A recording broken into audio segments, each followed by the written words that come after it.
आपको पता ही है कि अगर कोई पैसे वाला हो उसके पास लोग जाते हुए डरते हैं, लेकिन पॉलिटिक्स के माध्यम से मैं लोगों के बीच में जाती हूँ, मुझे लोगों से ज़्यादा मिलने का मौका मिलता है, क्योंकि सुख का मुझे पता चलता है। बाकी बात बिल्कुल ठीक है कि 10 साल में राजनीति में रही और 10 साल राजनीति से दूर रही, लेकिन मैं राजनीति से दूर रही, मैं अपने लोगों से दूर नहीं रही। पार्टी की अपनी मजबूरियाँ होती हैं, उनके जो कैंडिडेट्स होते हैं उनको देखते हैं, लेकिन मेरे हिसार परिवार ने मुझे कहा कि आपको चुनाव लड़ना है और मैं अपने हिसार परिवार के कहने पर चुनाव लड़ने के लिए उम्मीदवार के रूप में। मेरे हिसार वालों का विजन बिल्कुल साफ है, उन्होंने मुझे अपना उम्मीदवार बनाकर और जनता के बीच में बुलाए हैं, तो मुझे तो जो वो कहेंगे मैं वही करूँगी।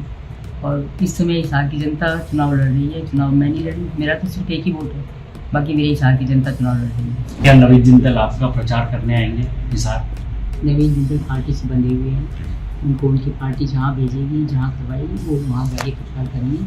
यहाँ पर मेरे बहुत बेटे हैं।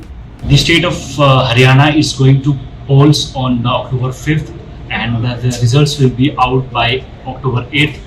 And here with me is a very special candidate from Haryana.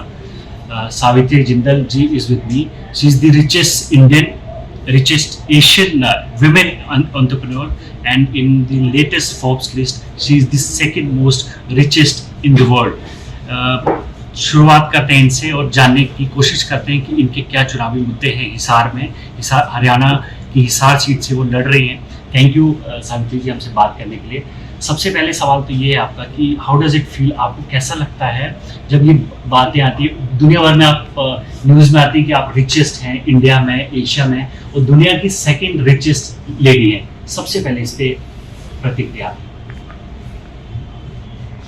इसके लिए मैं एक ही बात कहना चाहूँगी कि श्री जिंदल साहब ने बहुत काम किया, उसके बाद मेरे बच्चे से बहुत अच्छा काम कर रहे हैं और भगवान की कृपा है, लेकिन मुझे सुनने को मिल रहा है। दूसरा ये कि आपके साथ हमेशा ये टैग एसोसिएटेड रहता है कि आप बहुत पैसे वाली हैं, तो एक बहुत पैसे वाली महिला को एक विधायक बनने की ज़रूरत क्या है? आप तो बिना विधायक बने भी सब कुछ कर सकती हैं, करवा सकती हैं, तो विधायक बनना जरूरी क्यों आपके लिए? देखिए, राजनीति एक बहुत बड़ा प्लेटफॉर्म मिल जाती है और इसके अंदर आप ज़्यादा लोगों से उनके सुख दुख में शामिल होकर उनके सुख दुख का पता कर सकते हैं। ज़रूरत मेरे पास फिर बहुत कम लोग आएंगे, कोई मिलेगा ही नहीं। आपको पता ही है कि अगर कोई पैसे वाला हो उसके पास लोग जाते हुए डरते हैं, लेकिन पॉलिटिक्स के माध्यम से मैं लोगों के बीच में जाती हूँ, मुझे लोगों से ज़्यादा मिलने का मौका मिलता है, क्योंकि सुख दुख का मुझे पता चलता है।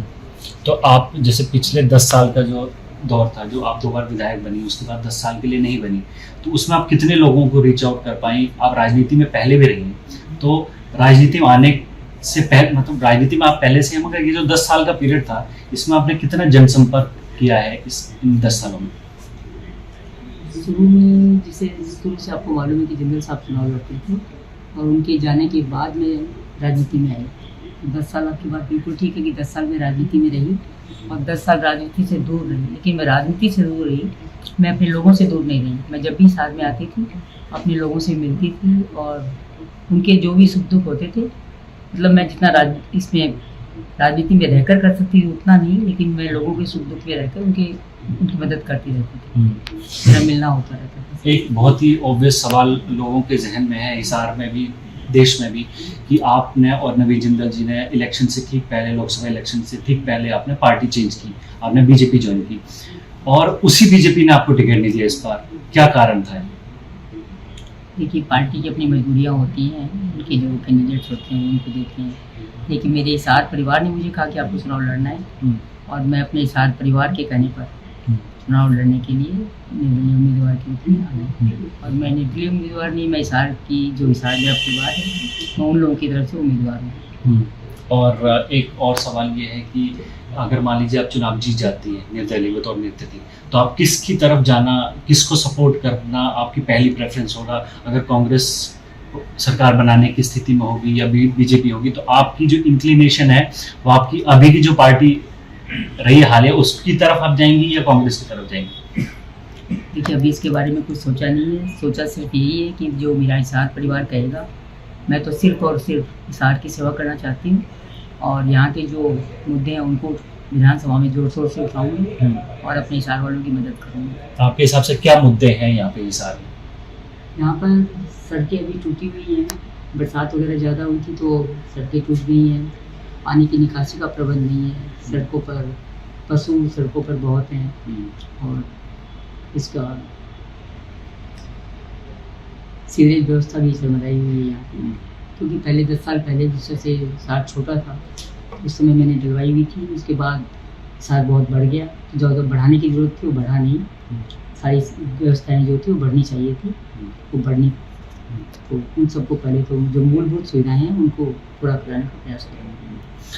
आप ये बताइए कि आपको नहीं लगता है कि इस टाइम जो हरियाणा का वोटर है वो बहुत ही कंफ्यूज है कि पार्टी को वोट दें कि किसी नाम को वोट दें? जिसको पार्टी को वोट देते हैं वो पार्टी बदल लेता है, जिसको नाम को देता है वो बाद में समर्थन किसी और को दे देता है, तो जो वोटर है बड़ी कन्फ्यूजन की स्थिति में है। तो आप कैसे लोगों के बीच में जा रही हैं, एड्रेस कर रही हैं इस चीज़ को कि नहीं भाई मैं आप जिस विचारधारा को फॉलो करते हैं मैं उसको रिप्रेजेंट करती हूँ, आपके जो काम है वो मैं करवा सकती हूँ। तो ये जो अभी जितने भी एग्जाम्पल हमने देखे हैं शुरू में, तो ये बहुत ही कन्फ्यूजन की स्थिति है। तो आप क्या कहना चाहते हैं उन वोटर्स से? क्योंकि मेरे शहर वालों का विजन बिल्कुल साफ है, उन्होंने मुझे अपना उम्मीदवार बनाकर और जनता के बीच में बुलाए हैं, तो मुझे तो जो वो कहेंगे मैं वही करूँगी। और इस समय हिसार की जनता चुनाव लड़ रही है, चुनाव मैं नहीं लड़ रही, मेरा तो सिर्फ एक ही वोट है, बाकी मेरे हिसार की जनता चुनाव लड़ रही है। मगर वोटर को तो हर कोई जाके कह रहा है कि मैं जनता मेरे वोट, आप बीजेपी के वाले के पास जाइए, कांग्रेस वालों के पास जाइए, निर्दलीय के पास, सब ये कह रहे हैं कि जनता मेरे इलेक्शन लड़ रही है। तो वोटर करे क्या? ये मुझे मेरी जनता ने चुनाव में इस मैदान में उतारा है और मेरा चुनाव भी मेरी जनता ही लड़ रही है।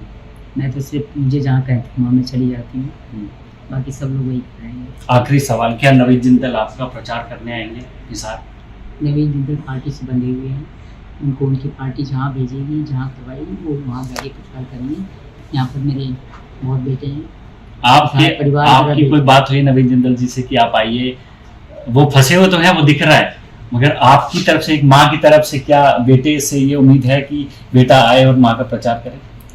नहीं, देखिए मेरे हिसार के जो बेटे हैं वो मेरे लिए प्रचार में लगे हुए हैं, तो उनको उनकी पार्टी जो आदेश देती है उनको वो करना चाहिए और वो करेंगे। आखिरी सवाल कि क्या सावित्री जिंदल जी वापस इस इलेक्शन के बाद वापस बीजेपी में जाएंगी, या ये आपका जो बतौर निर्दलीय चुनाव लड़ने का फैसला ये हमेशा रहेगा कि पार्टी से अलग होकर ही काम करेंगी?